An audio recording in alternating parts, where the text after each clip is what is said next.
When you arise in the morning, think of what a precious privilege it is to be alive, to breathe, to think, to enjoy, to love. You have power over your mind, not outside events. Realize this, and you will find strength. Dwell on the beauty of life. Watch the stars, and see yourself running with them. Think constantly on the changes of the elements into each other, for such thoughts wash away the dust of earthly life. The happiness of your life depends upon the quality of your thoughts. Everything we hear is an opinion, not a fact. Everything we see is a perspective, not the truth.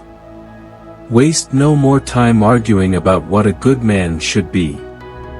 Be one. How much more grievous are the consequences of anger than the causes of it? The best revenge is to be unlike him who performed the injury. Accept the things to which fate binds you, and love the people with whom fate brings you together, but do so with all your heart. The soul becomes dyed with the color of its thoughts. The object of life is not to be on the side of the majority, but to escape finding oneself in the ranks of the insane. If it is not right, do not do it. If it is not true, do not say it. Think of the life you have lived until now as over and, as a dead man, see what's left as a bonus and live it according to nature. Love the hand that fate deals you and play it as your own, for what could be more fitting? Very little is needed to make a happy life, it is all within yourself in your way of thinking. Let men see, let them know, a real man, who lives as he was meant to live. Try praying differently, and see what happens. Instead of asking for a way to sleep with her, try asking for a way to stop desiring to sleep with her. Instead of a way to get rid of him, try asking for a way to not crave his demise. Instead of a way to not lose my child, try asking for a way to lose my fear of it. The memory of everything is very soon overwhelmed in time. Do not indulge in dreams of having what you have not, but reckon up the chief of the blessings you do possess, and then thankfully remember how you would crave for them if they were not yours. I have learned to read with diligence, not to rest satisfied with a light and superficial knowledge, nor quickly to assent to things commonly spoken of. You shouldn't give circumstances the power to rouse anger, for they don't care at all. It is the responsibility of leadership to work intelligently with what is given, and not waste time fantasizing about a world of flawless people and perfect choices. The mind freed from passions is an impenetrable fortress. A person has no more secure place of refuge for all time. That cucumber is bitter, so toss it out. There are thorns on the path, then keep away. Enough said. Why ponder the existence of nuisance? A man's worth is no greater than the worth of his ambitions. Let each thing you would do, say, or intend, be like that of a dying person. The best answer to anger is silence. Give thyself leisure to learn some good thing, and cease roving and wandering to and fro. Because a thing seems difficult for you, do not think it impossible. You have been formed of three parts, body, breath, and mind. Of these, the first two are yours insofar as they are only in your care. The third alone is truly yours. Don't return to philosophy as a taskmaster, but as patient seek out relief in a treatment of sore eyes, or a dressing for a burn, or from an ointment. Regarding it this way, you'll obey reason without putting it on display and rest easy in its care. Never let the future disturb you. You will meet it, if you have to, with the same weapons of reason which today arm you against the present. The art of living is more like wrestling than dancing, because an artful life requires being prepared to meet and withstand sudden and unexpected attacks. No random actions, none not based on underlying principles. Keep a list before your mind of those who burned with anger and resentment about something, of even the most renowned for success, misfortune, evil deeds, or any special distinction. Then ask yourself, how did that work out? Smoke and dust, the stuff of simple myth trying to be legend. Whenever someone has done wrong by you, immediately consider what notion of good or evil they had in doing it.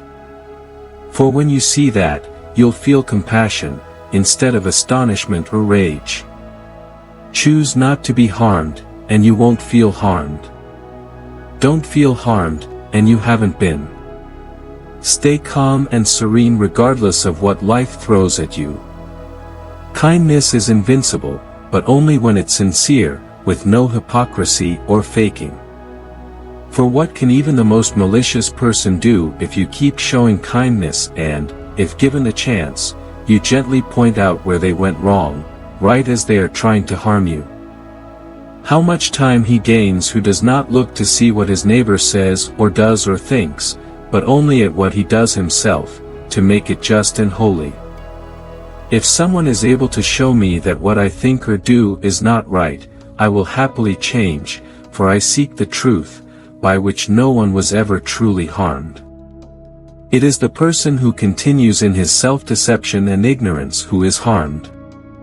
Dig deep within yourself, for there is a fountain of goodness ever ready to flow if you will keep digging. All you need are these: certainty of judgment in the present moment, action for the common good in the present moment, and an attitude of gratitude in the present moment for anything that comes your way. It is essential for you to remember that the attention you give to any action should be in due proportion to its worth, for then you won't tire and give up, if you aren't busying yourself with lesser things beyond what should be allowed. Don't be ashamed of needing help. You have a duty to fulfill just like a soldier on the wall of battle. So what if you are injured and can't climb up without another soldier's help? Whatever anyone does or says, for my part I'm bound to the good. In the same way an emerald or gold or purple might always proclaim, whatever anyone does or says, I must be what I am and show my true colors. The first rule is to keep an untroubled spirit. The second is to look things in the face and know them for what they are. Pass through this brief patch of time in harmony with nature, and come to your final resting place gracefully, just as a ripened olive might drop, praising the earth that nourished it and grateful to the tree that gave it growth.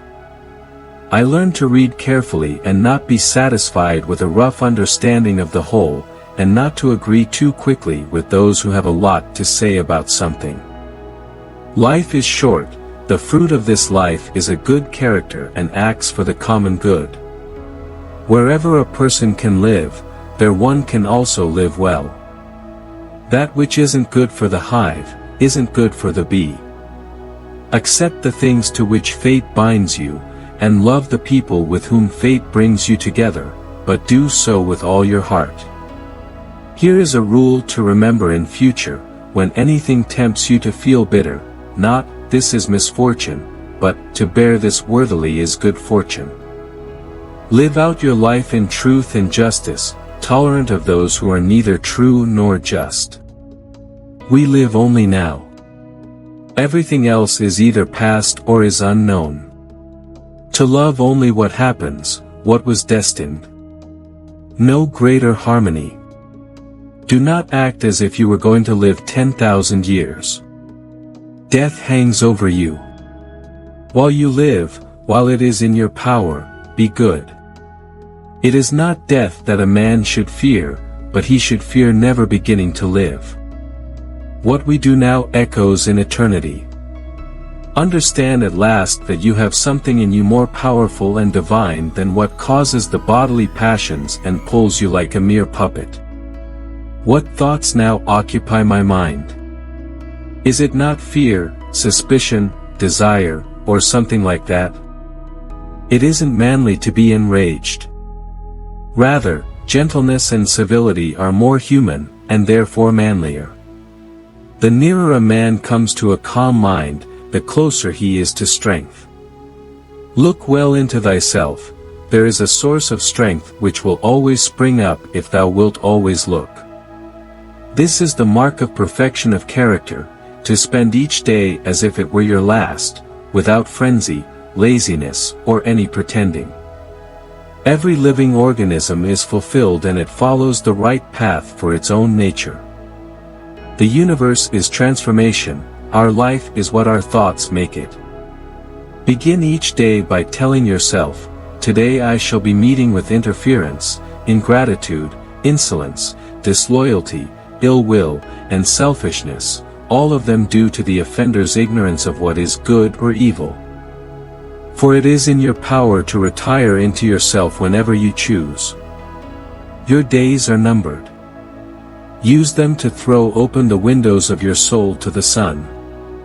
If you do not, the sun will soon set, and you with it. Receive without conceit, release without struggle.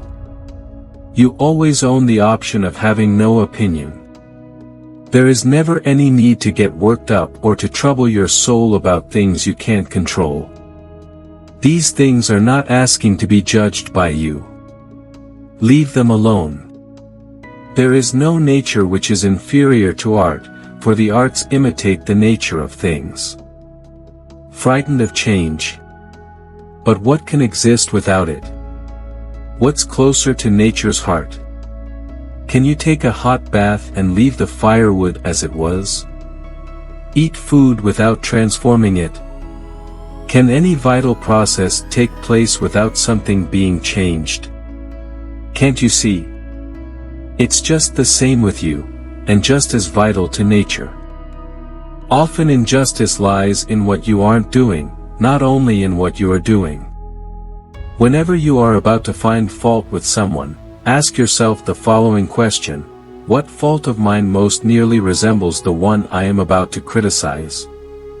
If you are distressed by anything external, the pain is not due to the thing itself, but to your estimate of it, and this you have the power to revoke at any moment.